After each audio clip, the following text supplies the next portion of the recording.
पुरी जीवा रास्तार आम ओह्ल पड़ी पकेवा पेट्रोल ता भितर आम टे रिलैक्स भी हो जाइलु कहीं एत समय है गाड़ी में बसी बसिकी टिके बोर हो जाइलु टिके बॉडी भी जाम लगुला तेणुक उठिकी टिके एपट सेपट होगला टिके फुर्ती लगी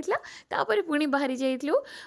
पुरी बाटर आम प्रथम दर्शन करूँ बाट मंगला को दर्शन करने माँ को आम कि खियापिया करूँ कहीं भोक बहुत जोर से लगी बिना पियाज रसुण किसी खाई आम पुणी बाहरी जाइलु पुरी पाइंकी। अच्छा बहुत लोग कहते जे ठाकुर दर्शन पर जाऊँ तो किसी न खाई जावाटा जरूर माने न खाई जावा कथा किंतु यहाँ मुझे मानेनी माने मत ठीक लगे सी पूरा माँ देवी देवता होती आमर माँ तो से केवे भी चाहिए कि पिला माने एमती न खाई देह खराब करके आसतु मो पाखक केवे भी नुहे तेणुक आम बाटमंगला पाखे किसी खियापिया करके पुणी बसी जाइलु गाड़ी में जावाई पुरी नेक्स्ट वीडियो देखा पुरी केमती पहुँची कौन एंजॉय करूँ।